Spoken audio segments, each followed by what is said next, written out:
Hello my dear farmers. അപ്പോൾ ഇന്ന് നമ്മൾ സംസാരിക്കാൻ പോകുന്നത് നമ്മൾ ലിറ്റർ ഡെയിലി റാക്ക് ചെയ്യുമെന്ന് കഴിഞ്ഞ വീഡിയോയിലൊക്കെ നമ്മൾ പറഞ്ഞിട്ടുണ്ടായിരുന്നു. അപ്പോൾ നമുക്ക് ലിറ്റർ പലതരത്തിൽ റാക്ക് ചെയ്യാൻ പറ്റും. അതായത് സാധാരണ രീതിയിൽ ഉപയോഗിക്കുന്ന തൂമ്പ് വെച്ചിട്ട് ചെയ്യാൻ പറ്റും. അതേപോലെ തന്നെ ഒരു 5000-ൻ്റെ ഫാമാണ് നിർബന്ധമായിട്ട് നമുക്ക് മെഷീൻ തന്നെ വേണ്ടി വരും. കാരണം അല്ലെങ്കിൽ ഒരുപാട് സമയം അതുപോലെ തന്നെ നമുക്ക് ഒരുപാട് കായിക അധ്വാനം ആവശ്യമായിട്ട് വരും. അപ്പോൾ ഞാൻ പറഞ്ഞത് 2000 അതുപോലെ തന്നെ 1500 ആ ഒരു രീതിയിലൊക്കെ ചെയ്യുന്ന ആൾക്കാർ സാധാരണ ഈ ഒരു സംഭവം വെച്ചിട്ടാണ് ചെയ്യാറ്. അപ്പോൾ ഇത് വെച്ചിട്ട് ചെയ്യുമ്പോൾ നമ്മൾ ചില കാര്യങ്ങൾ ശ്രദ്ധിക്കേണ്ടതുണ്ട്. അത് എന്തൊക്കെയാണെന്നാണ് ഇന്നത്തെ വീഡിയോയിൽ കാണിക്കാൻ പോകുന്നത്. അപ്പോൾ അതുകൊണ്ട് തന്നെ മാക്സിമം വീഡിയോ മുഴുവനായിട്ടും കാണാം. അപ്പോൾ നമുക്ക് നോക്കാം. അപ്പോൾ ഡിയർ ഫ്രണ്ട്സ്, നമ്മൾ രാവിലെ പോകുമ്പോൾ നമ്മുടെ ഫാമുകളൊക്കെ ഇങ്ങനെ ഇതേപോലെ ഉണ്ടാവും. അത് മൊത്തം മുഷിഞ്ഞിട്ടുണ്ടാവും. അപ്പോൾ അവിടെ ചെയ്യേണ്ടതെന്ന് വെച്ച് കഴിഞ്ഞാൽ ആദ്യം ചെറിയ ട്രിങ്കറൊക്കെ ആണെങ്കിൽ, അതായത് ബേബി ട്രിങ്കറൊക്കെ വെച്ചിട്ടുണ്ട്, ആ ഒരു ട്രിങ്കറൊക്കെ എടുത്ത് മാറ്റുക. അതുപോലെ തന്നെ ബേബി ഫീഡർ ഉണ്ട്, ആ ഫീഡറൊക്കെ എടുത്ത് മാറ്റുക. അതിനുശേഷം നമ്മൾ ഇത് റാക്കിൻ്റെ രീതി എങ്ങനെയാണെന്ന് വെച്ച് കഴിഞ്ഞാൽ, ജസ്റ്റ് നമ്മളൊന്നിങ്ങോട്ട് നമ്മളെ ഭാഗത്തേക്ക് ഒന്ന് ഇങ്ങോട്ട് വലിക്കുക. എന്നിട്ട് അതേപോലെ തന്നെ ഒന്ന് പുറകിലേക്കും ഇതേപോലെ അങ്ങോട്ടും ഇങ്ങോട്ടും ഒന്ന് തള്ളി മറിക്കുക. ഓക്കെ, ഇതേപോലെയാണ് ചെയ്യേണ്ടത്. ഇപ്പോൾ ഞാനിങ്ങനെ പറയാനുള്ള കാരണം എന്ന് വെച്ച് കഴിഞ്ഞാൽ, ചില ആൾക്കാർ ഇങ്ങനെ എന്താ പറയുക ഇങ്ങനെ ആക്കി പോകും. അപ്പോൾ അങ്ങനെ ആക്കി പോകുമ്പോൾ ചില സ്ഥലങ്ങളിൽ ഈ ഒരു പൊടി ഓവറായിട്ടുണ്ട്, ചില സ്ഥലങ്ങളിൽ ഇതേപോലെ ഒഴിഞ്ഞ് കിടക്കുന്നുണ്ടാവും. അപ്പോൾ ഇവിടങ്ങളിൽ വീണ്ടും കാസ്റ്റായി കഴിഞ്ഞാൽ ആ ഒരു ഫാം പിന്നെ അത് ഉണക്കിയെടുക്കാനൊക്കെ ഭയങ്കര ബുദ്ധിമുട്ടായിരിക്കും. അപ്പോൾ നമ്മൾ ഞാനിപ്പോൾ ഈ കാണിച്ച രീതിയിലാണ് നമ്മൾ എന്ത് ചെയ്യേണ്ടത്, റാക്ക് ചെയ്യുന്നത്. അപ്പോൾ ഞാൻ ഈ ഒരു ഫാം മൊത്തം റാക്ക് ചെയ്ത് കഴിഞ്ഞതിന് ശേഷം ഒരു വീഡിയോ ഞാൻ കാണിച്ചു തരാം എങ്ങനെ ഉണ്ടാകും. ഇപ്പോൾ നിലവിൽ ഈ ഒരു കണ്ടീഷനിലൊരു ഫാം നമുക്ക് നിലവിൽ എന്താ പറയുക മൊത്തം മുഷിഞ്ഞിട്ടുണ്ട്. അപ്പോൾ അത് നല്ല രീതിയിൽ റാക്ക് ചെയ്ത് കഴിഞ്ഞാൽ എങ്ങനെ ഉണ്ടാവും എന്നുള്ളത് ഞാൻ ഈ ഒരു വീഡിയോയുടെ അവസാന ഭാഗത്ത് കാണിക്കാം. അപ്പോൾ ഡിയർ ഫ്രണ്ട്സ്, ഞാൻ തുടക്കത്തിൽ പറഞ്ഞതുപോലെ തന്നെ നമ്മൾ എന്ത് ചെയ്യാം, ഒന്നിങ്ങോട്ട് ജസ്റ്റ് ഒന്ന് വലിച്ചതിന് ശേഷം മുന്നോട്ടും തള്ളുക. എന്നിട്ട് ആ ഒരു കട്ട പിടിച്ചതൊക്കെ നമ്മൾ പൊടിയായിട്ട് മാറ്റിയെടുക്കുക.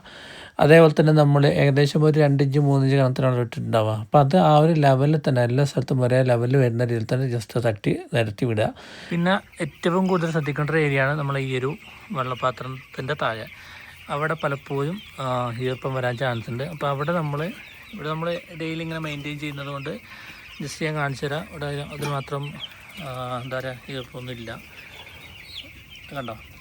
അപ്പോൾ അവിടെ നമ്മൾ എന്താ ചെയ്യുന്നത് വെച്ച് കഴിഞ്ഞാൽ, നമ്മൾ ആ ഒരു ഭാഗത്തെ ലിറ്റർ ജസ്റ്റ് ഇങ്ങോട്ട് വലിച്ചതിന് ശേഷം അവിടെ നമ്മൾ വേറൊരു ഭാഗത്ത് നല്ല ഉണങ്ങിയ ലിറ്റർ വേണം അതിൻ്റെ താഴെ കൊണ്ടുപോയിട്ടാണ്. അത് ഡെയിലി ആ ഒരു പ്രോസസ്സ് നമ്മൾ ചെയ്തുകൊണ്ടേയിരിക്കണം. അതായത് തൊട്ട് താഴെയുള്ള ആ ഒരു ലിറ്റർ തന്നെ അവിടെ ഇടാതെ അവിടെ നമ്മൾ ഡെയിലി മാറ്റിക്കൊണ്ടിരിക്കും. പുതിയ പൊടി ഇടണമെന്നില്ല. നമ്മൾ എന്ത് ചെയ്യുക, വേറെ എവിടെ നിന്ന് ഉണങ്ങിയ പൊടി ഇങ്ങോട്ട് വലിച്ചിടുക. ഈ ഉണങ്ങാത്ത, അതായത് ചെറിയ ഈർപ്പമുള്ളത് അത്യാവശ്യം നല്ല രീതിയിൽ തന്നെ പെട്ടെന്ന് ഉണങ്ങാൻ ചാൻസുള്ള ഏരിയയിലേക്ക് മാറ്റി കൊടുക്കുക. ഇതാണ് നമ്മൾ വെള്ളപ്പാത്രത്തിൻ്റെ തൊട്ട് താഴെ ചെയ്യേണ്ട ഒരു കാര്യം. അപ്പോൾ ഡിയർ ഫാമേഴ്സ്, നമ്മൾ ഈ ഒരു ഷെഡിൽ മൊത്തം ഇളക്കി നല്ല വൃത്തിയിൽ തന്നെ ശരിയാക്കി വെച്ചിട്ടുണ്ട്. ഈ ഒരു പ്രോസസ്സ് നമ്മൾ ഡെയിലി ചെയ്യാം. അതേപോലെ തന്നെ വെള്ളപ്പാത്രത്തിൻ്റെ തൊട്ട് താഴെ നമ്മൾ രാത്രി ഒന്ന് ജസ്റ്റ് ഒന്ന് റാക്ക് ചെയ്ത് കൊടുത്തു കഴിഞ്ഞാൽ ഒരുപാട് നമുക്ക് പ്രശ്നങ്ങൾ, അതായത് സ്മെല്ലുമായിട്ട് ബന്ധപ്പെട്ട പ്രശ്നങ്ങളും അതുപോലെ തന്നെ ഫാമിൽ ആ ഒരു അഴുക്ക് കൂടി വരുന്നതൊക്കെ നമുക്ക് ഒഴിവാക്കാൻ പറ്റും. പിന്നെ അതൊരു കാര്യം നമ്മൾ ശ്രദ്ധിക്കുന്നത്, എപ്പോഴും നമ്മളിതിൻ്റെ ദഹന വ്യവസ്ഥ കറക്റ്റ് ആണോ എന്നുള്ളത് രാവിലെ വരുമ്പോൾ ശ്രദ്ധിക്കേണ്ട കാര്യം. അപ്പോൾ ദഹന വ്യവസ്ഥയിൽ നിന്ന് പ്രശ്നങ്ങളുണ്ടെങ്കിൽ അതുമായിട്ട് ബന്ധപ്പെട്ട് പ്രോബയോട്ടിക്സ് ഒക്കെ കൊടുത്ത് ആ ഒരു ദഹന വ്യവസ്ഥയും കറക്റ്റ് ചെയ്യാം. അപ്പോൾ ഇതൊക്കെയാണ് നമ്മൾ മെയിനായിട്ട് ശ്രദ്ധിക്കേണ്ട കാര്യങ്ങൾ.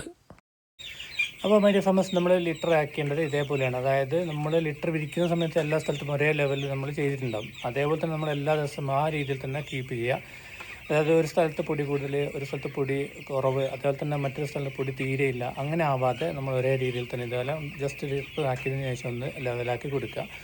അപ്പോൾ അങ്ങനെ ചെയ്യുമ്പോൾ നമുക്ക് എന്ത് ചെയ്യാൻ പറ്റും, ആ ഒരു കോഴി പിടിക്കുന്ന ആ ഒരു സമയത്ത് നല്ല ഡ്രൈ ആയിട്ട് തന്നെ സൂക്ഷിക്കാൻ പറ്റും. നമ്മൾ ഇത് ഇങ്ങനെ ചെയ്തിട്ട് ഈ ഒരു ബാച്ചിൽ ഓരോ ദിവസത്തെ അപ്ഡേറ്റും ഞാൻ അടുത്ത വീഡിയോയിലൂടെ കാണിക്കാം. അപ്പോൾ ഇന്നത്തെ ഈ ഒരു വീഡിയോ അവസാനിപ്പിക്കുകയാണ്. വീണ്ടും കാണാം. Good bye.